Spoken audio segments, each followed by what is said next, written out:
Praise the lord. ఈరోజు మనం కొంచెంసేపు వాక్యధ్యాన నిమిత్తం హెబ్రీ పత్రిక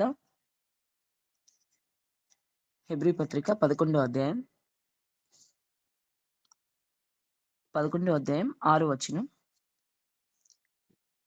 విశ్వాసము లేకుండా దేవునికి ఇష్టుడై ఉండుట అసాధ్యము. దేవుని యొద్దకు వచ్చువాడు ఆయన ఉన్నాడనియు తన్ను వెతుకు వారికి ఫలము దయచేయువాడనియు నమ్మవలెను కదా. ఇక్కడ హెబ్రీ గ్రంథకర్త ఏమంటాడంటే, విశ్వాసం గురించి మాట్లాడుతూ విశ్వాసము లేకుండా దేవునికి ఇష్టడై ఉండుట అసాధ్యము. దేవునిలో విశ్వాసం ఉంచేవాడు ఆయన ఉన్నాడనియు ఖచ్చితంగా తన్ను వెతకు వారికి ఫలము దయచేస్తాడని నమ్మవలెను కదా అంటున్నాడు. అంటే మనము యేసుప్రభుని నమ్ముకున్నాం. విశ్వాసం వల్లే కదా దేవుడి దగ్గరికి వచ్చాం మనం. అయితే ప్రతిసారి గూడా ప్రతి క్రైస్తవుడు కూడా ఇది నమ్మాలి. ఆయన ఉన్నాడని, మనకి ఫలం ఇస్తాడని మనం నమ్మాలి. అదే విశ్వాసం అంటే. ఇంకొక దగ్గర అంటాడు 1వ వచనంలో మనం చూస్తే, విశ్వాసం అన్నది నిరీక్షింపబడు వాటి యొక్క నిజ స్వరూపమును అదృశ్యమైనవి ఉన్నవనుటకు రుజువునై ఉన్నది. అంటే కనిపించిన ఒక దేవుడు మనకి, కానీ మనం నమ్ముతున్నాం, విశ్వాసంతో ఉన్నాం. దేవుడు ఉన్నాడు, మనకు సహాయం చేస్తాడని. మనం విశ్వాసంతో అడిగినప్పుడు దేవుడు మనకి ఏ విధం చేతైనా దర్శనం ఇవ్వగలడు. మనలో విశ్వాసం అనేది చాలా ముఖ్యం. చాలా మంది అందుకే దేవుడిని అడిగి, నీ దర్శనం కావాలయ్యా అని అడిగి పొందుకుంటారు. ఎలాగైనా ఇస్తాడాయన. అయితే ఫస్ట్ మనం ఏం చేయాలంటే విశ్వాసంతో ఉండాలి. యేసుని నమ్మినప్పుడు మనం ఆయన దగ్గరికి విశ్వాసంతో వచ్చాము. అది మనం ఎప్పటికీ కూడా మిస్ చేసుకోకూడదు. విశ్వాసం అనేది చాలా ఇంపార్టెంట్. తర్వాత అందుకే 6 వచనం తర్వాత వచనాల్లో చాలా మంది భక్తుల గురించి మాట్లాడతాడక్కడ. విశ్వాసమును బట్టే గదా నోవహు గురించి చెప్తాడు. అలాగే దానికి ముందుకొచ్చేటప్పటికి నోవహు తర్వాత విశ్వాసమును బట్టే గదా అబ్రహాం గురించి మాట్లాడతాడు. ఇంకా కొంతమంది లిస్ట్ అన్నమాట అక్కడ. సో ఇంతమంది సాక్షి సమూహం అన్నమాట వీళ్ళందరూ గూడా. మన ముందున్నారు. వీళ్ళందరూ కేవలం విశ్వాసాన్ని బట్టే వాళ్ళు అడిగి పొందుకున్నారు. అంటే వాళ్ళు కేవలం ఏంటంటే దేవుడిని నమ్మారు. విశ్వాసం ఉంచారు ఆయన పట్ల. అందుకని అన్ని కార్యాలు వాళ్ళ గురించి ఈరోజు మాట్లాడుకుంటున్నాం మనం. నోవహు గురించి చూస్తే ఒక నీతిమంతుడని, అబ్రహాం గురించి చూస్తే విశ్వాసులకు తండ్రి అని, కుమారుని ఇవ్వడానికి వెనకేయలేదని, ఇంకా అక్కడ లిస్ట్‌లో చాలా మంది పేర్లు చెప్తాడు. విశ్వాసమును బట్టే వీళ్ళందరూ ఇలా చేశారు. విశ్వాసమును బట్టే సారా వాగ్దానం చేసిన వాడు నమ్మదగిన వాడని ఎంచుకుంది. అలాగే విశ్వాసమును బట్టే అని చెప్పి మొత్తం రాసి 13వ వచనం వచ్చేప్పటికి వీరందరూ ఆ వాగ్దానముల వలన వాగ్దానముల ఫలము అనుభవింపకపోయినను అని చెప్పి మళ్ళీ కొన్ని విషయాలు అక్కడ మాట్లాడుతా వస్తాడు. అయితే మనం ఈరోజు ఏంటంటే ఏం నేర్చుకోవాలి? మనకి ఈరోజు దేవుడు చెప్పదలుచుకుంది ఏంటంటే విశ్వాసం అనే అంశం గురించి మనం కూడా దేవుని మీద విశ్వాసం ఉంచాలి ఫస్టు. అంటే మన పరిస్థితి ఎలాంటిదైనా సరే దేవుడు మార్చగలడు. మనకి సహాయం చేయగలడు. ఇది ఇది గదా విశ్వాసం ఫస్టు. అందుకే ఆయన యొద్దకు వచ్చేవాడు ఆయనున్నాడని మనకు ఫలం ఇవ్వగలడని నమ్మవలెను కదా అంటాడు. మనం చాలా సార్లు విశ్వాసం విషయంలో ఎందుకో మనలో అల్ప విశ్వాసం వస్తది. లేదంటే అవిశ్వాసం వచ్చేస్తది. ఇది జరగదేమో, దేవుడు చేయడేమో అని. అంటే గడిచిన కాలమంతా మనకెన్నో విషయాల్లో సహాయం చేసిన దేవుడు ఇప్పుడు కూడా చేయగలడు అని ఒక నమ్మిక మనలో తగ్గిపోతదనమాట. ఎప్పుడైతే ఆ అల్ప విశ్వాసం మనలో వచ్చిందో ఆటోమేటిక్‌గా మనలో ఒక భయమనేది ప్రవేశిస్తది. సో, ఈ భయం మనలోకి వచ్చిందంటే ఆటోమేటిక్‌గా మనలో అల్ప విశ్వాసము లేదంటే అవిశ్వాసం వచ్చేసినట్లే. కాబట్టి కార్యాన్ని మనం మళ్ళీ చూడలేం. దేవుడు కూడా ఎప్పుడు ఏం చెప్తాడంటే, "మీ విశ్వాసం చొప్పున, మీ నమ్మిక చొప్పున మీకు జరుగును గాక" అంటాడు. అంటే మనము నమ్మాలి. కేవలం ఆయనున్నాడని, మనకు ఫలమిస్తాడని నమ్మవలెను కదా! నమ్మాలి. ఆయన వద్దకు వచ్చేవాడు ప్రతి ఒక్కడు గూడా. ఆ నమ్మిక ఉన్నప్పుడే. కానీ నేటి క్రైస్తవ్యంలో అసలు లోపించిందే విశ్వాసం అన్నమాట. ఎందుకంటే ఎలాంటి పరిస్థితొచ్చినా ఈవెన్ టుడే ఆల్సో ఇప్పటికి కూడా మనుషుల దగ్గరికి పరిగెట్టడం, లేదంటే సహాయం కోసం ఇంకో ఆల్టర్‌నేటివ్స్ చూడడం, లేదంటే ఎవరు గుర్తొస్తే వాళ్ళకి కాల్ కలపడం గానీ, ఫోను చేయడం గానీ, సలహా తీసుకోవడం గానీ, ఏ మార్గం కనిపిస్తే ఆ మార్గంలో వెళ్ళిపోవడం గానీ, ఇట్లా ప్రతి విషయంలో గూడా జరుగుతుంది. కానీ ప్రతి క్రైస్తవుడు గూడా దేవుడు ఇది చేయగలడు. ఆయన ఉన్నాడు. ఆయన యొద్దకు వచ్చేవారికి ఫలమిస్తాడు. ఈ మాట గుర్తుపెట్టుకోవాలి మనం. సో, ఆయన యొద్దకే మనం వెళ్ళే వారంగా ఉండాలి. ఎన్నో సార్లు మన జీవితంలో ఎన్నో కార్యాలు చేశారు దేవుడు. సో, ఇప్పుడు కూడా చేయడానికి ఆయన సమర్థుడు అని మనం నమ్మగలగాలి. నమ్మినప్పుడే గదా మనం ఆయన దగ్గరికి వెళ్తాం మనం. కాబట్టి అట్లా ఆ నమ్మికనేది మనలో ఉందా లేదా? మనం ఎలాంటి విశ్వాసం కలిగుండాలి? అనే అంశాలు మనం ఈరోజు చూద్దాం. చిన్న ప్రేయర్ చేసుకుందాం. పరిశుద్ధుడ స్తోత్రాలు తండ్రి, సహాయం చేయండి అయ్యా. అన్ని విషయాల్లో తోడుగునండి. మీ ఆత్మ నడిపింపు దయచేయండి తండ్రి. మాతో ఏం మాట్లాడదలుచుకున్నారో మాట్లాడండి నాయన. విశ్వాసం గురించి నాయన నిజమే మాలో ఏ విధమైన అవిశ్వాసం ఉందో, అల్ప విశ్వాసం ఉందో, అందుకే ఈరోజు వాక్యం ద్వారా మాట్లాడుతున్నావు తండ్రి. నాతో ప్రియులతో మీరు మాట్లాడి మాకు కావాల్సిన ఆత్మీయ ఆహారాన్ని అందించమని, మా విశ్వాసాన్ని మరొకసారి బలపరచమని ప్రార్థిస్తున్నాం తండ్రి. ఆమేన్. అయితే ఈ విశ్వాసం గురించి రాస్తూ కొన్ని విషయాలు ఈరోజు మనం ఎటువంటి విశ్వాసం అసలు మనం కలిగి ఉండాలనేది కొన్ని రిఫరెన్స్‌లు చూద్దాం. మొదటిగా మనము కొలస్సీ పత్రిక 2 అధ్యాయం 5 వచనం. కొలస్సీ పత్రిక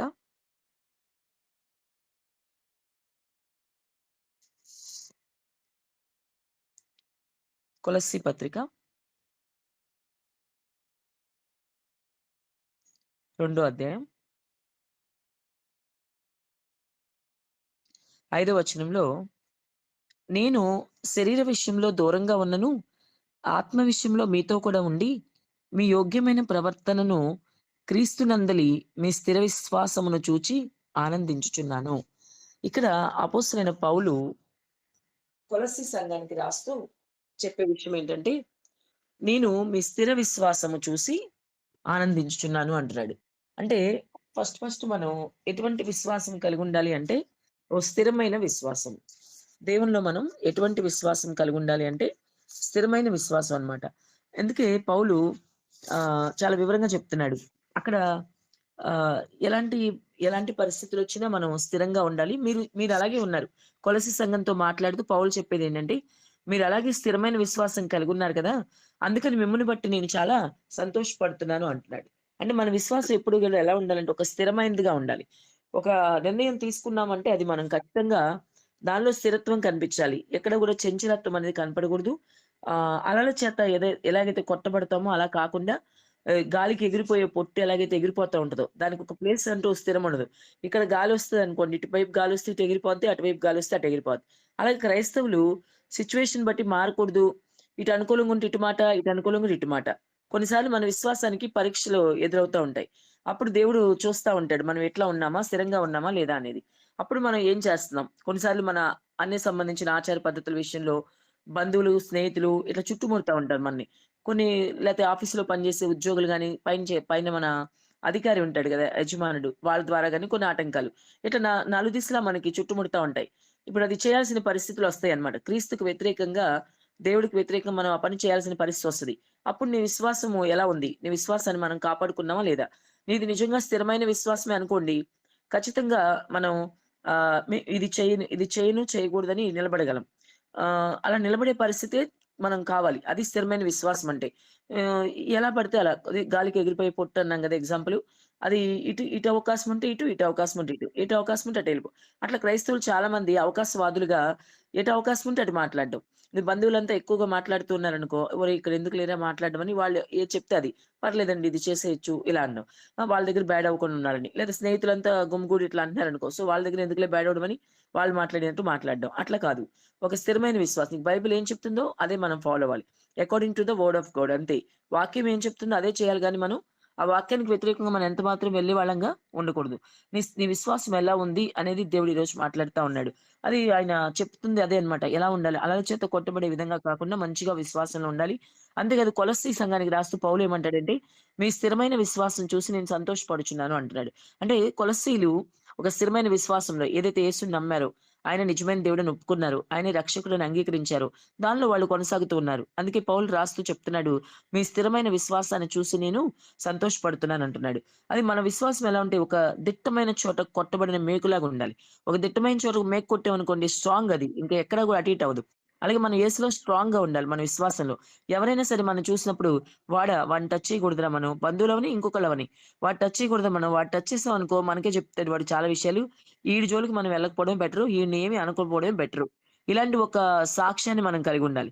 మన జోలికి ఎవరు రావడానికి కూడా భయపడాలి. ఎందుకంటే మాటలతో మనం చాలా క్లియర్‌గా భయపడాలి అంటే ఏదో కొట్లాడమని కాదు నా ఉద్దేశ్యం. కొట్లాడమని, పోట్లాడమని కాదు. మాటే చెప్పేటప్పుడే చాలా కాన్ఫిడెంట్‌గా చెప్పాలి. ఇదిగో ఇది. నేను ఇది. నేను యేసుని నమ్మాను. నేనిది యేసులో ఉన్నాను. నేను బాప్టిసం తీసుకున్నాను. ఇది మా వాక్య ప్రకారం విరుద్ధం. ఇది నేను చెయ్యను. ఒక్కసారి గట్టిగా చెప్పండి. ఇంకోసారి ఎవరొస్తారు మన జోలికి?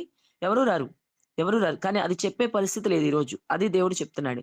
అందుకని అటువంటి స్థిరమైన విశ్వాసం కలిగుండండి. ఇది అని చెప్పి నువ్వు గట్టిగా ఒకసారి చెప్పినప్పుడు నీ బంధువులవచ్చు, స్నేహితులవచ్చు, ఇంకొకళ్ళవచ్చు నీ జోలికొచ్చే పరిస్థితి ఉండదు. నిజం ఇదంతా గూడా. కాబట్టి మనమేంటంటే ఒక స్థిరమైన విశ్వాసాన్ని కలిగుండాలని పౌలు మాట్లాడుతున్నాడు.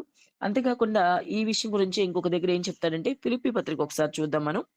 ఫిలిప్పీ పత్రికలో చూస్తే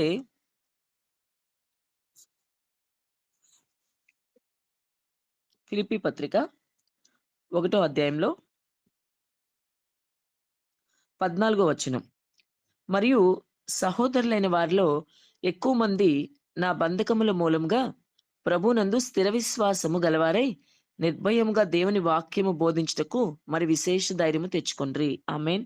చక్కటి మాట అంటున్నాడు పౌలు ఇక్కడ మళ్ళీ. ఏమంటున్నాడంటే సహోదరులైన వారిలో ఎక్కువ మంది అంటున్నాడు. చూసారా? మోర్ పీపుల్ ఎక్కువ మంది ఏంటంట నా బంధకముల మూలముగా ప్రభునందు స్థిర విశ్వాసము గలవారై ఎలాంటి విశ్వాసం అండి? స్థిర విశ్వాసం అంటున్నాడు. ఫిలిప్పీ సంఘానికి రాసినప్పుడు గూడా సహోదరుల గురించి సాక్ష్యమిస్తూ వీళ్ళలో చాలా మంది స్థిర విశ్వాసంతో ఉన్నారు. అంతేకాకుండా స్థిర విశ్వాసం గలవాడు ఏం చేస్తాడంట? నిర్భయంగా దేవుని వాక్యం బోధించుటకు మరి విశేష ధైర్యం తెచ్చుకోండ్రి. ఎంత చక్కటి మాటో చూడండి. ఈరోజు నిర్భయంగా దేవుడి వాక్యం బోధించేవారు ఎవరండి?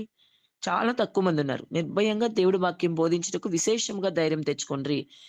ఏ వాక్యం బోధిస్తే ఏమవుతదో, ఏ వాక్యం బోధిస్తే ఎవరెళ్ళిపోతారో, ఏ వాక్యం బోధిస్తే ఎలాంటి పరిస్థితులు ఎదుర్కోవాల్సొస్తదో అని ఎంతసేపు భయపడే వాళ్ళమే కానీ, నిర్భయంగా దేవుని వాక్యం బోధించే వాళ్ళు లేరు. విశేషంగా ధైర్యం తెచ్చుకునేవాళ్ళు. ఇక్కడ అలాంటి వాళ్ళే గదా! ఒక స్థిర విశ్వాసం కలవాడు ఏం జేస్తాడు అంటే పౌలు చెప్పినట్లుగా ఆహ్, ఒక మంచి విశ్వాసం, స్థిర విశ్వాసం కలిగినోడు నిర్భయంగా వాక్యాన్ని బోధిస్తాడు. దేవుడు గూడా అదే చెప్తున్నాడు. వాక్యం బోధించేటప్పుడు నిర్భయంగా ఉండాలి. ఎందుకంటే నీ వాక్యం వినేవాళ్ళు ఖచ్చితంగా దానిలో చాలా మంది ఆ వాక్యాన్ని అనుసరిస్తారు. కాబట్టి నువ్వెలా చెప్తున్నావు ఏంటి? ఆ బోధించే వాళ్ళ విషయంలో కూడా చెప్తూ నా బంధకముల విషయమే అంటున్నాడు. నేనేదైతే బంధించబడ్డానో అన్నీ చూస్తున్నారు కాబట్టి దీన్ని బట్టి వాళ్ళు ధైర్యం తెచ్చుకున్నారు. నేను ఎలాగైతే నిలబడ్డానో నన్ను చూసి వాళ్ళలో స్థిర విశ్వాసం వచ్చింది. ఆ స్థిర విశ్వాసం వల్ల వాళ్ళేం చేస్తున్నారు అంటే వాక్యాన్ని నిర్భయంగా బోధిస్తున్నారు. దానికోసం విశేషంగా ధైర్యం తెచ్చుకున్నారు. అది చాలా ఇంపార్టెంట్ అండి. ఈరోజు చాలా మంది వాక్యం బోధించేటప్పుడు నిర్భయంగా బోధించలేరు. అంటే ఉన్నదున్నట్టుగా అకార్డింగ్ టు ఏదైతే బైబిల్‌లో చెప్పాడో దేవుడు అయి బోధించాలి మనం.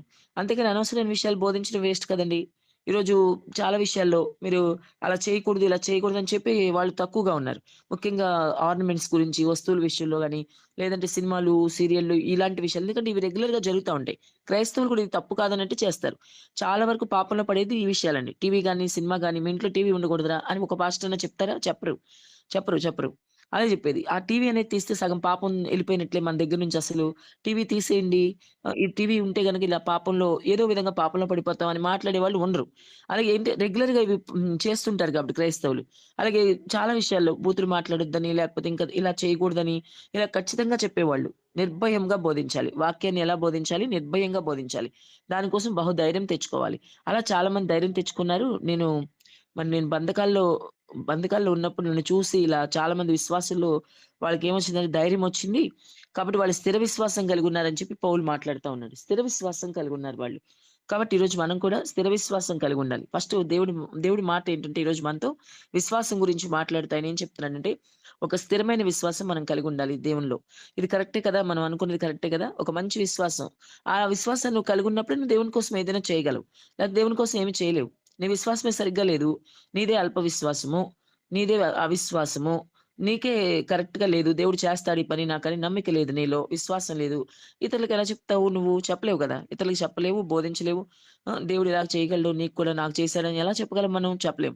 సువార్త కూడా ప్రకటించలేవు గదా! దేవుడు గొప్పవాడని నీ జీవితంలో నువ్వు నమ్మినప్పుడే గదా! ఇతరులకి సువార్త కూడా ప్రకటించగలుగుతావు. మనం సువార్త ఇతరులకు చేస్తున్నామంటే ఖచ్చితంగా మనం దానికి తగ్గట్టుగా ఉండాలి మన లైఫు. అంతా మొత్తం డ్రెస్సింగ్ గాని, లైఫ్ గాని, మాటతీరు గాని, ప్రవర్తన గాని, మన ఆలోచన విధానం గాని అంతా మనం నడత అంతా మార్చుకున్నప్పుడే మనం ఒక సువార్తగా మార్చబడతాం. అంతేకాదు ఇతరులకి మనం ధైర్యంగా చెప్పగలుగుతాం యేసు గురించి. మనలోని అవిశ్వాసం ఉన్నప్పుడు మనం చెప్పలేం కదా! కాబట్టి మనం ఏం చేయాలంటే ఒక స్థిరమైన విశ్వాసము. ఎలాంటి అంటే దిట్టమైన చోట కొట్టబడిన మేకులాగా. ఎలా మంచి ప్లేస్ తీసుకొని దానిలో ఒక మేకు కొట్టామంటే అది స్ట్రాంగ్‌గా ఉంటదక్కడ. ఇక ఎవ్వరు కూడా దాన్ని ఇచ్చేయలేరు. ఎలాంటిది దానికి తగిలిచ్చినా కూడా అంత ప్రాబ్లమ్ రాదనమాట. పైపైన కొట్టే మేకులు ఊడిపోతాయండి అవి. అలాంటి ప్లేస్ కాకుండా అందుకే దిట్టమైన చోట కొట్టబడిన మేకులాగా మన విశ్వాసం ఎప్పుడు కూడా ఒక స్థిరంగా ఉండాలి. పౌలు చెప్తున్నట్లుగా మరి ఆయనకెదురైన భయంకరమైన శ్రమలు, సమస్యల్లో కొలస్సీ సంఘం చాలా మంచి విశ్వాసం కనపరిచింది అని చెప్పి మాట్లాడుతూ కొలస్సీలకు రాస్తూ ఇందాక చెప్పాడు. అలాగే ఇప్పుడు ఫిలిప్పీ సంఘానికి రాస్తూ గూడా నా బంధకాలను బట్టి అనేక సోదరులు ఇలా వచ్చారు. మంచిగా వాక్యం బోధిస్తున్నారు.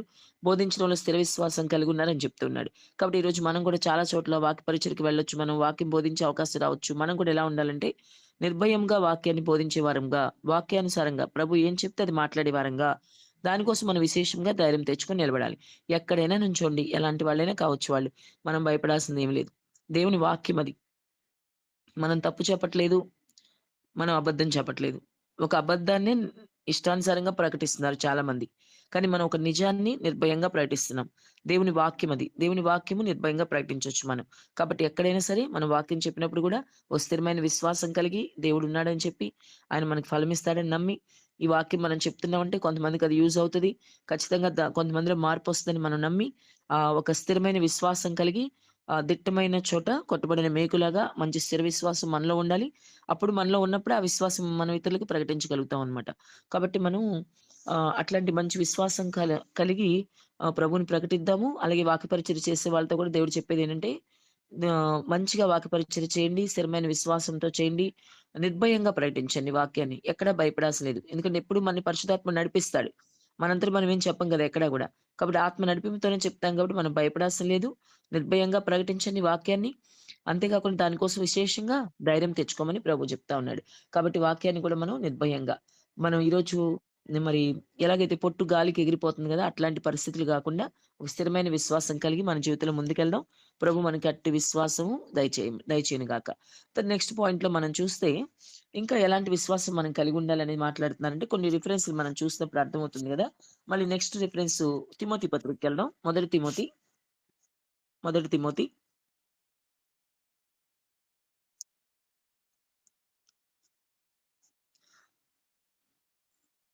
మొదటి తిమోతిలో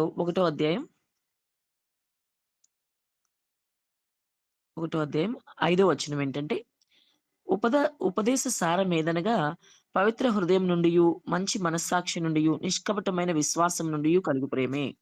సెకండ్ పాయింట్ ఏంటంటే, మన విశ్వాసం ఎలా ఉండంటే నిష్కపటమైన విశ్వాసం. రెండోదిగా చూద్దాం మనం.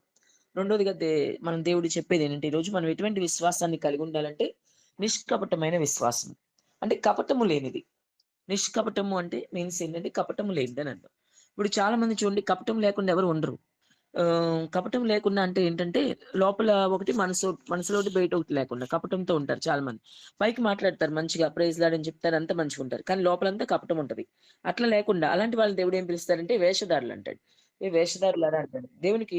దేవునికి వేషధారితనం నచ్చదండి అసలకి. దేవుడికి వేషధారితనం నచ్చదు. కాబట్టి వేషధారితనంతో కాకుండా మనం ఎలా చేయాలంటే నిష్కపటమైన విశ్వాసాన్ని మనం కలిగుండాలి అని జెప్తున్నాడు. కపటంగా ఉండకుండా నిష్కపటమైన విశ్వాసం. అందుకే విశ్వాసం గురించి మాట్లాడితే అక్కడ మన విశ్వాసంలో ఎప్పుడు గూడా వేషధారితనం లేకుండా అంటే స్ట్రెయిట్ ఫార్వర్డ్‌గా మాట్లాడడం. ఎప్పుడు గూడా మనసులో ఒకటి పెట్టుకొని పైకోటి కాకుండా నువ్వు చెప్పదలుచుకుందేంటో స్ట్రెయిట్ ఫార్వర్డ్‌గా చెప్పడం. అందుకే దేవుడు ఏమంటాడంటే మన మాటలు ఎలా ఉండాలంటే అవునంటే అవును, కాదంటే కాదు. ఇట్లా ఉండాలి మన మాటలన్నీ గూడా అని జెప్తున్నాడన్నమాట. అవునంటే అవును, కాదంటే కాదు. అట్లా ఉండాల్సిందే తప్ప కపటం ఏదో పెట్టుకొని మనం మాట్లాడకూడదంటాడు. తర్వాత ఇంకోటేంటంటే 2 తిమోతిలో గూడా మనం చూస్తే ఒకసారి 2 తిమోతిలో గూడా 2 తిమోతి ఒకటో అధ్యాయంలో గూడా ఐదో వచనంలో అంటాడు, "ఆ విశ్వాసం మొదట నీ అవ్వయైన లోయలోను, నీ తల్లియైన యునీకేలోను వసించెను. అది నీ యందు సహవసించుతున్నదని నేను రూఢిగా నమ్ముచున్నానంటాడు." ఇక్కడ కూడా నిష్కపటమైన విశ్వాసం అంటాడు. 4 వచనంలో, "నీ యందున్న నిష్కపటమైన విశ్వాసమును జ్ఞాపకం చేసుకొని, నా పి నా పితురు ఆచార ప్రకారం నిర్మలమైన మనస్సాక్షితో నేను సేవించుచున్న దేవుని యెడల కృతజ్ఞుడినై ఉన్నాను." ఇక్కడ తిమోతికి చెప్తూ పౌలు మాట్లాడి నిష్కపటమైన నీ యందున్న నిష్కపటమైన విశ్వాసమును జ్ఞాపకం చేసుకొని, తర్వాత ఆ విశ్వాసము వాళ్ళ నుంచి నీ దగ్గరికి కూడా వచ్చింది అంటాడు. అంటే ఇక్కడ కూడా అది తిమోతిలో విశ్వాసం ఎలా ఉందని చెప్తున్నాడు అంటే, నీ యందున్న నిష్కపటమైన విశ్వాసము అంటున్నాడు. కాబట్టి ఇక్కడ 2 సార్లు రిపీట్ చేస్తాడు. మొదటి తిమోతిలో చెప్తున్నాడు, 2 తిమోతిలో కూడా చెప్తున్నాడు. కాబట్టి మనం ఎప్పుడు కూడా కపటంగా ఉండకుండా క్రైస్తవులమైన మనం క్రీస్తు యేసు యొక్క మనసు అంటాడు గదా! క్రీస్తు యేసుకు కలిగిన ఈ మనసు మీరు కూడా కలిగుండండి అంటాడు. ఈ క్రీస్తు యేసుకు కలిగిన మనసంటే కపటం ఉంటదండి క్రీస్తు మనసులో? ఉండదు గదా! ఆయనదెప్పుడు నిత్యము ప్రేమించే మనసు. మనల్ని ప్రేమించే మనసు తప్ప కపటం లేదు ఆయనలో. ఆయనలో కపటం ఉంటే మనం ఈరోజు రక్షణలోకి రాం కదండీ! ఎందుకంటే మనందరం కూడా చాలా పాపం ఈ రోజుకి కూడా మనలో నిలబడ్డామని అనుకుంటాం గానీ, ప్రతి ఒక్కరిలో గూడా ఏదో ఒక ఫాల్ట్ అన్నమాట. ఉదయం లేచిన కాడ నుంచి పడిపోయే పరిస్థితులే మనకు ఎదురవుతా ఉంటాయి. పడిపోతూ ఉంటాం. పడుతూ ఉంటాం, లేస్తూ ఉంటాం. ఇది స్థిరంగా లేము మనం. స్థిరంగా లేము.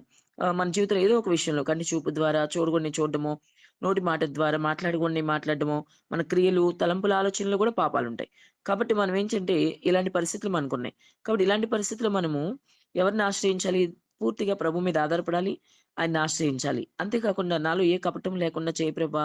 మరి క్రీస్తు యేసుకు కలిగిన మనసు మనం కలిగుండాలి.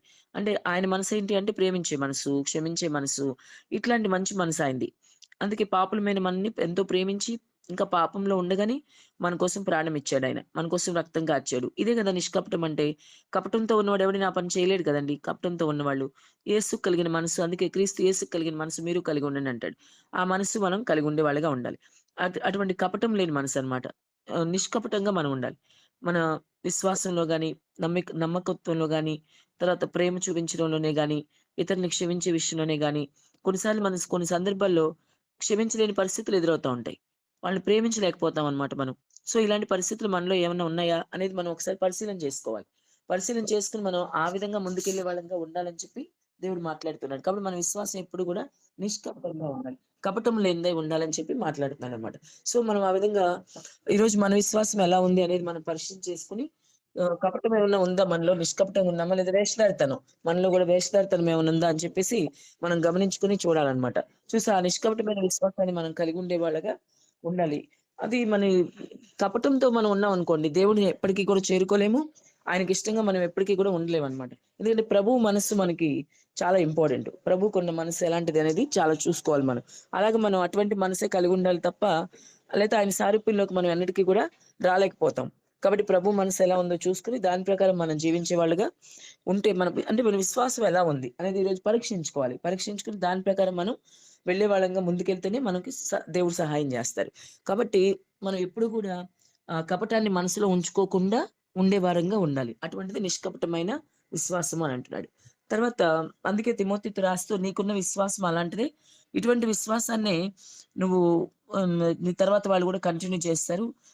ఎందుకంటే చెప్తాడు గదా! క్లియర్‌గా నీ అవ్వయైన లోయలోను, తల్లి అయిన యూనికేలోను. వాళ్ళలో ఉంది అదే నీకు కంటిన్యూ అయింది. ఆ విశ్వాసాన్ని బట్టి నీ యందున్న నిష్కపటమైన విశ్వాసాన్ని జ్ఞాపకం చేసుకొని అని అంటాడు. కాబట్టి వేషధారితనంగా కాకుండా మనం ఒక నిష్కపటమైన విశ్వాసాన్ని కలిగి ముందుకు వెళ్ళే వారంగా ఉందాము. తర్వాత నెక్స్ట్ పాయింట్‌లో మనం చూస్తే ఇంకా మనం ఎటువంటి విశ్వాసం కలిగి ఉండాలి అని మనం చూస్తే ఒక రిఫరెన్స్ చూద్దాం. ఫస్ట్ పీటర్ మొదటి పేతురు పత్రిక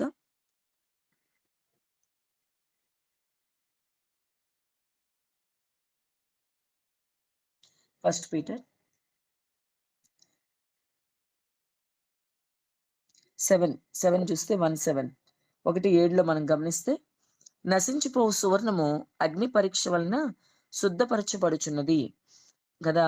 దానికంటే అమూల్యమైన మీ విశ్వాసము ఈ శోధనల చేత పరీక్షకు నిలిచిందై యేసుక్రీస్తు ప్రత్యక్షమైనప్పుడు మీకు మెప్పును, మహిమయు, ఘనతయు కలుగుటకు కారణమగును. ఇక్కడ పేతురు రాసే విషయం ఏంటంటే, సువర్ణం ఎలాగైతే అగ్ని పరీక్ష వలన శుద్ధపరచబడుచున్నది గదా! అన్నాడు. అంటే గోల్డ్ గురించి మనకు తెలుసు కదా! అది కంసాలి ఏం జేస్తాడంటే, తన తన సారూప్యం దానిలో కనిపించేదాకా ఏదైతే మురికి అంతా ఉంటదో అది క్లీన్ జేసేస్తాడు. శుద్ధపరచబడుతుంది. దానిలో ఉన్నదంతా క్లియర్ అయిపోద్దనమాట. గోల్డ్ అలాగే జరుగుతది గదా! అలాగా ఈ దానికంటే అమూల్యమైన మీ విశ్వాసం. దానికన్నా మన విశ్వాసం మూడోదేంటంటే, అమూల్యమైన విశ్వాసం కలిగుండాలి. అమూల్యమైన అంటే వాల్యుబుల్ అని అర్థం. Most valuable.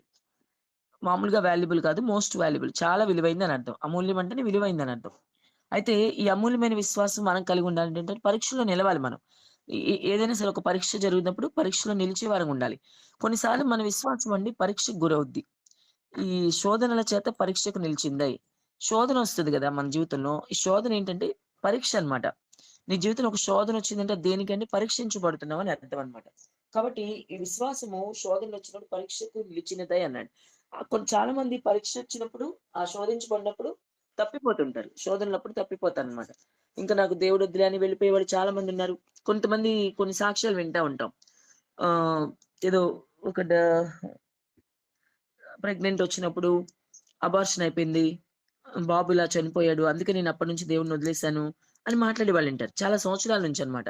దేవుడు తెలుసుకొని దేవుడి ప్రేమను రుచి చూసాక గూడా వాళ్ళు దేవుడిని వదిలేసామని చెప్పి మాట్లాడతారు. ఎందువల్ల అంటే ఇలాంటి ఇన్సిడెంట్స్ చెప్తా ఉంటారు వాళ్ళు.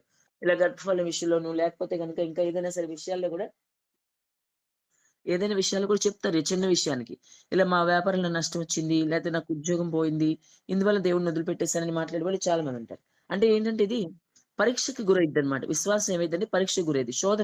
శోధన టైంలో ఈ శోధనల చేత మీ విశ్వాసము పరీక్షకు నిలిచినదై అన్నాడు. నిలవాలి. శోధనలొచ్చినప్పుడు గూడా మన విశ్వాసం ఏం చేయాలంటే నిలవాలి. శోధించబడినప్పుడే కదా విశ్వాసం నిలబడాలి. పరీక్షకు గురవుతుందని అర్థం. దేవుడు పరీక్షిస్తుందని అర్థం. యోబు జీవితంలో మనం చూసాము. తనకెంతో శోధనొచ్చింది. ఆ శోధనలో నిలబడ్డాడు. అంటే కొన్ని మాటలు దేవునికి ఇదిగా మాట్లాడినా గాని, మళ్ళీ తను రియలైజ్ అవుతాడు. ప్లస్ అంతే గాకుండా దేవుడి నుంచి దూరం అవ్వడు. ఆహ్, అతని అందుకని చివరిలో అతను మళ్ళీ దీవించబడ్డాడు, ఆశీర్వదించబడ్డాడు. కాబట్టి అతనేంటంటే అతని విశ్వాసం ఏం జరిగిందంటే పరీక్షకు గురైందనమాట ఆ శోధనల చేత. మన జీవితంలో కూడా ఎన్నో సార్లు శోధనల ద్వారా మనకు విశ్వాసం పరీక్షించబడతది. అనుకోకుండా ఒక శోధనొచ్చేస్తది. ఇంక మనం ఈ శోధనని బట్టి వెనక్కెళ్ళిపోకుండా అమూల్యమైన విశ్వాసం ఏం చేస్తదంటే వెనక్కెళ్ళదనమాట. Most valuable. నీ విశ్వాసం ఎలా ఉండాలంటే మోస్ట్ వాల్యుబుల్. మంచి అమూల్యంగా ఉండాలి. అమూల్యమైన విశ్వాసం కలిగుండాలి. అప్పుడు అలాంటి విశ్వాసం ఎప్పుడు అమూల్యమైద్దంటే మనది శోధనలొచ్చినప్పుడు పరీక్షకి నిలవాలి మనం. శోధనలు పరీక్షించబడినప్పుడు నువ్వు నిలవాలి. యేసుక్రీస్తు అప్పుడు ఇప్పుడు ఇలా నిలిచామనుకోండి మనం, ఈరోజు ఎంత శోధనొచ్చినా సరే నేను ఏం జరిగినా యేసుతోనే ఉండాలి. మహా అయితే ఏం జరిగిద్ది ప్రాణం పోద్ది అంతే గదా! ఎంత శోధనొచ్చినా. ఆ ప్రాణం పోయినా నాకేం నష్టం లేదు. బతుకుడు క్రీస్తే, చావైతే లాభము. ఎప్పుడు మనకి లాభంగా ఉంటది ఆయన దగ్గరికి వెళ్ళినప్పుడే గదా! కాబట్టి ఇలాగా పౌలులాగా మనం కూడా చాలా ధైర్యంగా ఆ మాట చెప్పగలిగామనుకోండి, అప్పుడు ఎంత శోధనైనా మనం తట్టుకోగలుగుతాం. ఎంత శోధనైనా తట్టుకోగలుగుతాం. ఆ పరీక్షకి నిలుస్తాం మనం. మన విశ్వాసం నిలబడిద్ది. అంతే గదా! మంచిగా నిలబడాలి. ఇప్పుడు పౌలు ఉన్నాడు. ఓడలో ప్రయాణిస్తున్నప్పుడు చాలా తుఫానొచ్చేసింది. తుఫాను చేత కొట్టబడుతుంది. అందరూ అయిపోతాం ఈ నైట్ మనం చనిపోతాం అనుకున్నారు. కానీ పౌలు చెప్తున్నాడు గదా! అయ్యలారా మరి నాకు రాత్రి దేవుడు మాట్లాడారు. ఒక్కళ్ళు గూడా మిస్ అవ్వరు ఓడలోంచి అని చెప్పారు. కాబట్టి నేనెవరిని సేవిస్తున్నానో, ఎవని యందు విశ్వాసం ఉంచానో ఆయనే నాతో మాట్లాడాడు. కాబట్టి మీరు ధైర్యంగా ఉండండి అని జెప్తాడు. అంటే తన దేవుని మాటని బట్టి ధైర్యంగా ఉండండంటాడు. అంటే ఇప్పుడు అతని విశ్వాసం ఏమైందంటే కొట్టబడుతుంది. శోధన చేత కొట్టబడుతుంది. ప్లస్ పరీక్షకి ఎదురవుతుందనమాట. దేవుడు మాటిచ్చాడు. కానీ పరిస్థితి చూస్తే ఇక్కడ రివర్స్‌లో ఉంది. పూర్తిగా ఓడ ఇదైపోయింది. అందరూ చనిపోయే పరిస్థితొచ్చింది. కానీ ఇప్పుడు విశ్వాసాన్ని కాపాడుకుంటాడా లేదా అని. విశ్వాసాన్ని కాపాడుకోబట్టే ఆ మాట పలకగలిగాడు. అయ్యలారా మీరేం భయపడబాకండి. ఒక్కళ్ళు గూడా మిస్ అవ్వరంట వాళ్ళు. దేవుడు నాతో మాట్లాడారు. నేనెవరిని సేవిస్తున్నానో ఆ దేవుడు నాతో మాట్లాడారు. రాత్రి నా పక్కన నిలిచి పౌలా భయపడకని చెప్పాడు నాకు. కాబట్టి భయపడబాకండి అని జెప్తున్నాడు. అంటే అతని విశ్వాసం ఇప్పుడేమైంది పౌలు విశ్వాసం అక్కడ పరీక్షకి గురైంది. కానీ ఆహ్, విజయం వచ్చింది. ఎందుకంటే తన పరీక్షలో విజయం పొందుకున్నాడు. ఎందుకంటే ఆ మాటలు మాట్లాడాడు గదా! విశ్వాసం మాటలే గదా! అవి. విశ్వాసం మాటలే. మనమైతే గబాల్న ఆ సిట్యుయేషన్‌లో ఉన్నామనుకోండి. ఆ! దేవుడేమో రాత్రొచ్చి ఇలా చెప్తున్నాడు. ఇక్కడ చూస్తేనేమో పరిస్థితి పూర్తిగా రివర్స్ ఉంది. ఆయన మాటలేమి నమ్మడానికి లేదు. ఇప్పుడు మనం అయిపోతాం ఈరోజు గ్యారంటీగా అని ఇంకా ఏడుపులు, శోకాండలు మొదలెట్టేత్తాం మనమైతే. కానీ పౌలు అలా అంటలేదు.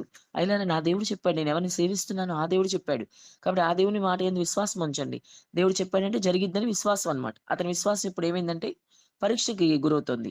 పరీక్షించబడుతోంది. ఏం జరుగుతుంది? పౌలు ఏం జెప్తాడిప్పుడు అని చూస్తున్నాడు దేవుడు. అప్పుడేమైద్ది? అలాంటి సిట్యుయేషన్‌లో పరీక్షకు గురైనప్పుడు శోధించబడడం ద్వారా ఒక శోధన ద్వారా నీ విశ్వాసం పరీక్షకు గురైనప్పుడు మనం ఏం చేయాలి? ఆ పరీక్షలో నిలవాలి. దేవుడి మాటే వైపే ఉండాలి మనం. కనిపిస్తున్న సిట్యుయేషన్ వైపు కాదు. పరిస్థితి అంతా వ్యతిరేకంగా ఉండొచ్చు. ఒక్కోసారి అంతే. దేవుడి మాట వేరుగుంటది. పరిస్థితులు వేరుగుంటాయి ఇక్కడ. కానీ లాస్ట్ మినిట్‌లో అయినా కార్యం జేస్తాడు ఖచ్చితంగా. లాస్ట్ మినిట్‌లో అయినా కాపాడతాడు. ఆయన మాట ఏదో చెప్పాడు కదా! అదే దాని మీద నమ్మకం ఉంచామనుకో అది విశ్వాసము పరీక్షకు గురైంది ఉందనుకో అప్పుడు అమూల్యమైన విశ్వాసంగా మార్చబడతది నీది. అది మోస్ట్ వాల్యుబుల్ అన్నమాట. అంటే ఎదురుగా పరిస్థితులనేవి వ్యతిరేకంగా కనిపిస్తున్నాయి. దేవుడేమో ఒక రకంగా చెప్తున్నాడు. పరిస్థితులన్నీ వ్యతిరేకంగా కనపడుతున్నాయి. అయినా నేను నిలబడ్డాను అనంటే ఏంటి అర్థం? అమూల్యమైన విశ్వాసం అన్నమాట అది. సో, ఈ అమూల్యమైన విశ్వాసం ఏమైద్దంటే యేసుక్రీస్తు ప్రత్యక్షమైనప్పుడు మహిమ ఘనత తెచ్చిపెడతదంట. అప్పుడు ఆయన గుర్తు చేసుకుంటాడన్నమాట. నీ విశ్వాసం అమూల్యమైంది నువ్వు ఇలాగ అని చెప్పి ఆయన గుర్తు చేసుకుంటాడు.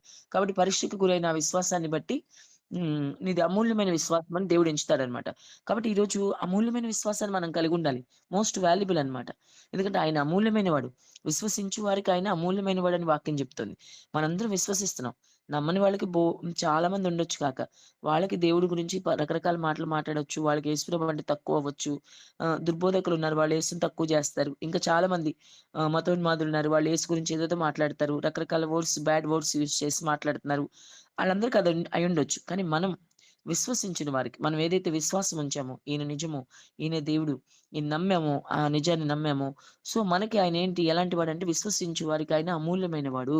నిజం మనకి చాలా వాల్యుబుల్ ఆయన. మన జీవితంలో చాలా వాల్యుబుల్. చాలా చాలా సంవత్సరాలు మనకి దేవుడు తెలీదు. యేసు ప్రభు తెలీదు గదా! చాలా సంవత్సరాలు ఆయన గొప్పతనం ఏంటో కూడా తెలీదు. అందరూ పూజిస్తున్నారు. ఇదేదో మతము, ఇదేదో వీళ్ళ క్యాస్ట్‌రా, వీళ్ళకి సంబంధించిన దేవుడురా, మన దేవుడు గాదు అని చెప్పి మనం చాలా సంవత్సరాలు ఫీల్ అయ్యాం అట్లాగే. చిన్నతనం నుంచి అలాగే మాకైతే అలాగే అలవాటు చేశారసలు. ఈయన మన దేవుడు గాదసలు మనకు సంబంధమే లేదు ఈయన. ఈయన పేరు గూడా పలకకూడదని చెప్పి వేరే వేరే వర్డ్స్ కూడా మాట్లాడేవాళ్ళు మా నాన్నగారైతే. అట్లాంటి పరిస్థితులున్నాయి మనకి. కానీ నిజమేంటో తెలుసుకోవడం, ఆయన మన జీవితంలోకి అద్భుతంగా రావడం, మరి ఈరోజు చాలా అది చాలా ఇంపార్టెంట్ అన్నమాట. అది దొరక్క ఎలా అంటే వెతికని వారికి దొరికేసాను అంటాడు. చాలా దొరికాడు మనకాయన ఇంకా. ఇంక దాన్ని చాలా అమూల్యమనమాట. ఆయన మోస్ట్ వాల్యుబుల్ మన జీవితంలో. అంతే గదా! నిజంగా ఫీల్ అయ్యేవాడికి, యేసు ప్రేమ తెలిసినోడికి, నిజమేంటో తెలుసుకున్న వాడికి ఆయన మోస్ట్ వాల్యుబుల్. సో, అలాంటి వచ్చాడు గదా! కాబట్టి మనమేం చేయాలంటే ఈరోజు ఆయనలో ఉన్న విశ్వాసాన్ని మనం అమూల్యమైన విశ్వాసం కనపరచాలి మనం గూడా. ఆయన అమూల్యమైన వాడు మన జీవితంలోకొచ్చాడు. కాబట్టి అది మిస్ చేసుకోకూడదు మనం. యేసునెప్పుడు మిస్ చేసుకోకూడదండి. చాలా చాలా ఇంపార్టెంట్ ఇది. ఆయన్ని మిస్ చేసుకోవడం ఇంకా అంటే అంతకన్నా ఘోరమైన పరిస్థితి లేదిక. అదే పౌలన్నట్లుగా మనకన్నా దౌర్భాగ్యులుంటారనమాట ఇక. ఎంత దొరికాడు మన జీవితంలోకి రావడమే గొప్ప. ఎంతమంది లేరిప్పుడు మన జీవితాల్లో? ఇప్పుడు మనందరం మనమున్నాం. మన బంధువులు, స్నేహితుల్లో చాలా మంది యేసు తెలీదే. ఇంకా విగ్రహారాధనలోనే ఉంటున్నారే. కానీ దేవుడు మన పట్ల ఎంతో ప్రేమ చూపిచ్చాడు గదా! సో, అది ఎప్పటికి మర్చిపోకూడదు. సో, ఆ దొరికిన అమూల్యమైన ఆయన్ని మనం మిస్ చేసుకోకుండా ఎలాగైతే ఆయన మనకేం చెప్తున్నాడో అది చేయడం. ఇంకేం అడుగుతాడు ఆయన ఏమి అడగడు కదా! బిఫోర్ మనకి ఆయన లేనప్పుడు ఏం చేసేవాళ్ళం, చాలా చాలా ఖర్చు పెట్టేవాళ్ళం కదా! అమౌంట్‌లన్నీ ఉపయోగం లేకుండా. చాలా చాలా దూరాలెళ్ళొచ్చేవాళ్ళం. ఎంత ఖర్చయిపోయేదో. తర్వాత విగ్రహాలకి చాలా చాలా పెట్టేవాళ్ళం. అయన్నీ చేసేవాళ్ళం. ప్రతి పండక్కి ఏదో ఒకటి అయన్నీ చాలా చాలా తెచ్చేవాళ్ళం గదా! కొనాల్సొచ్చేది. అవన్నీ ఎంత ఖర్చండి. ఎంత ఖర్చుతో కూడిన పనులవన్నీ. అవన్నీ చేసేవాళ్ళం. ఖర్చుతో కూడిన పనులు. ఒక దీపావళి వస్తే డబ్బులు ఖర్చు పెట్టినట్టే గదా! ఎన్ని ఎన్ని టపాసులో ఒకళ్ళకొకళ్ళు పోటీ పడి మేము చిన్నప్పుడైతే. పక్కింటోళ్ళు ఎన్ని కొనుక్కున్నారు, మనం ఎన్ని కొనుక్కున్నాం అని ఇంక ఎండబెట్టుకోవడం తెచ్చినయన్ని మీరు ఎన్ని కొనుక్కున్నారో మాది. ఆళ్ళెక్కువ కొనుక్కొని మేము ఎక్కువ కొని ఎవరెక్కువ కాలితే అది గొప్ప. ఆ డబ్బులన్నీ ఖర్చు పెట్టేయడమే గదా! కాల్చేసినట్టే గదా! ఇయన్నీ 1 కాదు, 2 కాదు అలాగా. చాలా చాలా జరిగిపోయినియి మన జీవితంలో. కానీ అవన్నీ మరి కొట్టివేసి దేవుడు నిజంగా ఒక నిజ దేవుడు మన జీవితంలోకొచ్చాడు. సో, ఇప్పుడు ఆయనకి మనం ఏం ఖర్చు పెట్టక్కర్లేదే. మేమేమి చేయాల్సిన అవసరం లేదు. ఆయన ఏం కోరుకుంటున్నాడు, మన హృదయం కోరుకుంటున్నాడు. మన హృదయం మంచిగా హార్ట్‌ఫుల్‌గా నీ పూర్ణ హృదయంతో ఆయన ఫస్ట్ కమాండ్‌మెంట్ అదే కదా! న్యూ టెస్టిమెంట్ తీసుకుంటే ఫస్ట్ కమాండ్‌మెంట్ నీ పూర్ణ ఆత్మతో, పూర్ణ మనసుతో నిన్ను వల్ల నీ పొరుగువాడిని ప్రేమించాలి. అలాగే నీ పూర్ణ ఆత్మతో నీ ప్రభువుని ప్రేమించాలి. ఎంత మంచి వర్డ్స్ అండి అవి. దానికేమైనా ఖర్చు పెట్టాలా మనం? ప్రేమించడానికి ఏం ఖర్చుందండి? ఒకప్పుడు ఖర్చు పెట్టడానికి వెనకాడకుండా అన్నీ ఖర్చు పెట్టాం. ఉపయోగం లేని దాని కోసం. వ్యర్థమైన వాటి కోసం ఎన్నో ఖర్చులు పెట్టాం. కానీ ఈరోజు దేవుడు అలాంటి ఖర్చేమి లేదే. దేవుడి కోసం నిన్నేం అడగట్లేదే. బలులు, అర్పణలు, నైవేద్యాలు పాత నిబంధనలా గూడా ఏమి అడగట్లేదు గదా దేవుడు. ఒక్కసారి మనందరి కోసం ఆయనే బలయ్యాడు కదా! మనకింక ప్రాబ్లమ్ ఏముంది? మనం మనస్ఫూర్తిగా, హృదయపూర్వకంగా ఆయన్ని ప్రేమించడం తప్ప ఏం కోరుకుంటున్నాడు ఆయన మన నుంచి? కోరుకోవట్లేదు గదా! మరి అంత వాల్యుబుల్ ఆయన, ఆయన మోస్ట్ వాల్యుబుల్. ఇంక ఆయన గురించి మాట్లాడడానికి ఏం లేదు. అంత పవర్‌ఫుల్ అన్నమాట ఆయన. చాలా మహా మహిమలో ఉండే దేవుడాయన. తన మహిమనంతా విడిచిపెట్టి రావడం ఏంటి? సమీపింపరాని తేజస్సులో నివసించే దేవుడు. నిత్యము కేరుబులతో పరిశుద్ధుడు, పరిశుద్ధుడు, పరిశుద్ధుడని కొనియాడబడుతున్నాడు. మరి అలాంటి అంత మోస్ట్ పవర్‌ఫుల్ మనం యాక్చువల్‌గా చెప్పాలంటే, మనం నోటి మాటతో కూడా ఆయన పలకలేం. ఎందుకంటే ఆయన పరిశుద్ధుడు, మనం పాపులం అన్నమాట. అందులో ఏ సందేహం లేదు గదా! ఎవరికేమైనా సందేహం ఉందా ఇంకా? ఏం లేదు. మనందరం పాపులం. Exactly 100% right. ఆయన పరిశుద్ధుడు. పేరు పలకడానికి కూడా అర్హత లేదు. ఆయన వైపు చూడడానికి కానీ, యేసు అని పలకడానికి కానీ అర్హత లేదు. కానీ ఇలాంటి సిట్యుయేషన్‌లో మనం ఉన్నప్పుడు, మన పాపముల చేత, అపరాధముల చేత చచ్చిపోయినప్పుడు, దేవుడు ఎంతో కృప చూపించాడు. ఎప్పటికీ మర్చిపోకూడదు మనం. అంతేకాకుండా ఆయన మనం ఇంకా పాపంలో ఉండగానే నీతిమంతుల కొరకు సైతం ఒకరు చనిపోవుట అరుదు అని వాక్యం చెప్తోంది. ఎవరు నీతిమంతులం కాదు. అసలు నీతిమంతుల కోసమే ఎవరు చనిపోరంట. వాక్యం అదే చెప్తోంది. కానీ నీతిమంతులుగా లేకపోయినా సరే, దేవుడు మనం ఇంకా పాపులంగా ఉండగానే మన కోసం ఆయన ప్రాణం పెట్టి, రక్తం కార్చి, బలియాగమయ్యి, ఎన్నో గంటల సిలువలో ఉండి, చాలా అవమానకరమైన మరణాన్ని మన కోసం పొందాడు. సో, ఇదంతా ఎందుకు చేశాడు? ఆయన అర్థం జేసుకోవాలి మనం. ఇంత చేసి ఆయన మన జీవితంలోకొచ్చాడు. అసలు ఇంత చేసిన ఆయన మన జీవితంలోకి రావడానికి ఇది లేదు. మనకి యాక్చువల్‌గా దేనికి పనికిరాని వాళ్ళం కదా! ఎందుకు ఉపయోగం లేని వాళ్ళం మనం. కానీ మన జీవితంలోకొచ్చాడంటే మనం గొప్పోళ్ళమని కాదు. కేవలం ఆయన కృప చూపించి ఆయన ప్రేమను బట్టి. సో, అంత అమూల్యమైన మోస్ట్ వాల్యుబుల్ గాడ్ అన్నమాట. ఆయన మన జీవితంలోకొచ్చినప్పుడు మనం ఏం చేయాలంటే దాన్ని ఆ అమూల్యమైన దాన్ని జాగ్రత్తగా కాపాడుకోవాలి మనం. ఒక వజ్రం ఉంటది, బంగారం ఉంటది. అది చాలా వాల్యుబుల్‌గా ట్రీట్ చేస్తాం మనం. కనిపిస్తే ఏమన్నా వదిలేస్తామా? ఇప్పుడు చాలా మంది చూడండి రాళ్ళు దొరుకుతాయని చెప్పి వెళ్తా ఉంటారు. అదేదో మంచి ఖరీదైన రాయి దొరికినప్పుడు చాలా వాల్యుబుల్ కదా! జాగ్రత్తగా తెచ్చుకుంటారు వాళ్ళు. అది అమ్మేసి కొంచెం సేల్ చేస్తే ఏదో డబ్బులొస్తాయి. అదేదో సమస్యలు తీరతాయి అని చెప్పి చాలామంది అలా చేస్తారు గదండీ! చూస్తాం. అంటే దొరికింది వాళ్ళకి అమూల్యం అన్నమాట అట్లా. అది ఈ లోక సంబంధమైన విషయాల గురించి చెప్పాను ఎగ్జాంపుల్. కానీ మనకి ఆత్మీయ జీవితంలో తీసుకుంటే మరి యేసు మోస్ట్ వాల్యుబుల్ కదా మనకి. సో, అమూల్యమైన ఆయన మనకి దొరికాడు కాబట్టి, మనం కూడా ఏం చేయాలంటే, మన విశ్వాసాన్ని గూడా అమూల్యమైన విశ్వాసాన్ని మనం కనపరచాలి. అంటే మోస్ట్ వాల్యుబుల్ విశ్వాసం అన్నమాట. కాబట్టి పేతురు చెప్పినట్టుగా మనం ఎంత మాత్రం గూడా మరి మన విశ్వాసం ఎప్పుడు ఏం చేయాలంటే, పరీక్షకి నిలిచిందై. ఎలా పరీక్షించబడుతున్నామో చూసి, దాని ప్రకారం మనం పరీక్షకి నిలిచిన వారమై ఉండాలని చెప్పి మాట్లాడుతున్నాడు. ఇంకోటి సెకండ్ పీటర్‌లో గూడా ఒక వాక్యం చూపిస్తాను. రెండో పేతురు గ్రంథంలో ఒక మాట దీని గురించి చెప్తాడు. రెండో పేతురు గ్రంథంలో గూడా ఏమంటాడంటే యేసుక్రీస్తు first one second Peter first chapter first word. రెండో పేతురు మొదటి అధ్యాయం మొదటి వచనం. యేసుక్రీస్తు దాసుడును అపొస్తలుడైన సీమోను పేతురు మన దేవుని యొక్కయు రక్షకుడైన యేసుక్రీస్తు యొక్కయు నీతిని బట్టి మా వలనే అమూల్యమైన విశ్వాసం పొందిన వారికి శుభమని చెప్పి రాయినది. ఎంత బావుందో చూడండి ఈ మాట. మా వలనే చెప్పాడు చూడండి. మా వలనే అంటే ఎవరితో కలుపుతున్నాడు పేతురు? మొత్తం అపొస్తలులనమాట. వాళ్ళందరి గురించి చెప్తూ. మళ్ళీ ఏమన్నాడు పైన యేసుక్రీస్తు దాసుడును అపొస్తలుడైన సీమోను పేతురు. ఇంకేమన్నాడంటే మన దేవుని యొక్కయు, రక్షకుడైన యేసుక్రీస్తు యొక్కయు నీతిని బట్టి, మా వలనే అమూల్యమైన విశ్వాసం పొందిన వారికి శుభమని చెప్పి రాయింది. అంటే తన సాక్ష్యం గూడా చెప్తున్నాడు. మేము అమూల్యమైన విశ్వాసం కలిగున్నాం. మా వలన ఎవరైతే అమూల్యమైన విశ్వాసం కలిగున్నారో వాళ్ళకి శుభమని చెప్పి రాయినది. ఎంత బా చెప్తున్నాడండి. కాబట్టి ఆ పేతురు అమూల్యమైన విశ్వాసాన్ని కలిగున్నాడని ఈ మాట ద్వారా అర్థమవుతుంది. అలాగే వాళ్ళలాగే అమూల్యమైన విశ్వాసం ఎవరికి కలిగుంటే వాళ్ళకి శుభమని చెప్తున్నాడు. సో, ఈరోజు మనం కలిగుంటే మనకు కూడా శుభం అన్నమాట. మనకు కూడా శుభం చెప్తున్నట్టే పేతురు. కాబట్టి అలాంటి చక్కటి విశ్వాసాన్ని మనం కనబరచాలండి. అమూల్యంగా ఉండాలి మన విశ్వాసం. ఆయన అమూల్యమైన వాడు. విశ్వసించు వారికి ఆయన అమూల్యమైన వాడు. మనకు అమూల్యమైన వాడే. కొంతమందికి కాకపోయి ఉండొచ్చు కానీ, మనకైతే అమూల్యమైన వాడు. సో, అమూల్యమైన ఆయన్ని మనం మన జీవితంలోకి చక్కగా వచ్చాడు కాబట్టి, మనం అది చాలా జాగ్రత్తగా కాపాడుకుంటూ ఆ విశ్వాసాన్ని ఏంటి అమూల్యమైన విశ్వాసం ఎప్పుడైద్దన్నాను మనది? శోధనకి ఎదురైద్ది. శోధన ఎదురైనప్పుడు మనకి శ్రమనమాట. శ్రమొచ్చినప్పుడు పరీక్షకి నిలిచిందై. అది పరీక్షకి నిలవాలి విశ్వాసం. అదే అమూల్యమైనదది. పరీక్షకి నిలిచి గెలవాలి. ఆ పరీక్షించబడుతున్నప్పుడు నిలవాలి, గెలవాలి. నిలబడేవాడు ఎవడా అని చూస్తాడు దేవుడు. గెలిసేవాడు ఎవడా అని చూస్తాడు. ఓడిపోయేవాళ్ళు ఎంతమంది లేరు? శోధన రాగానే పక్కకెళ్ళిపోతారు. మాకవసరం లేదు యేసని. సంవత్సరాల తరబడి వదిలేసినోళ్ళు చాలా మంది సాక్ష్యాలు విన్నాను నేను. అట్లా చేయకూడదు. చిన్న చిన్న విషయాలకి యేసు ప్రభువుని వదిలి భౌతికమైన విషయాల కోసం కాదు కదా! మన ఆత్మ రక్షించబడాలి కదా! అది ఎంతమందికి తెలుస్తుంది క్రైస్తవుడికి ఈరోజు. ఏదో భౌతికమైన విషయాలకి అది జేశాడు, దేవుడు ఇల్లు ఇచ్చాడు, లేకపోతే గర్భఫలం ఇచ్చాడు, ఇంకోటి ఇచ్చాడు తప్ప ఆత్మతో మనం ఆత్మ రక్షించబడాలి. రెండవ మరణం తప్పించుకోవాలి. ఇలా ఆలోచించే వాళ్ళు కూడా లేరండి. చాలా మందికి తెలీదు గూడా ఈ విషయాలు. అట్లా అయిపోయింది పరిస్థితి. కానీ మనమైతే ఆయన విశ్వసిస్తున్నాం కాబట్టి ఆయన మనకు అమూల్యమైన వాడు. విశ్వసించు వారికి అమూల్యమైన వాడు. అలాగే ఆయన పట్ల మన విశ్వాసం కూడా అమూల్యమైనదిగా ఉండాలి. మన విశ్వాసం ఎప్పుడు అమూల్యమైనది ఏంటంటే పరీక్షకు నిలిచినదై నిరీక్షణగా ఏదైతే శోధనొచ్చిద్దో ఆ శోధన చేత కొట్టబడి పరీక్షకు నిలిచిన వాళ్ళమై ఉండి అప్పుడు మనం అమూల్యమైన విశ్వాసంగా మారదు. కాబట్టి అటువంటి అమూల్యమైన విశ్వాసం మనం కలిగి ఉందామని దేవుడు కోరుకుంటున్నాడు. 3 పాయింట్స్ మనకు చెప్పాడు గదా! 1 స్థిరమైన విశ్వాసం కలిగి ఉండాలని, 2 నిష్కపటంగా ఉండాలని, 3 అమూల్యమైన విశ్వాసం కలిగి ఉండాలి. దీని మన కంటిన్యూషన్ ఉంది. నెక్స్ట్ వీక్‌లో నేను తప్పకుండా ఈ మెసేజ్ కంటిన్యూ చేద్దాం. ప్రభు ఈ కొద్ది మాటలు మన హృదయంలో ఫలింపించును గాక. ఆమేన్.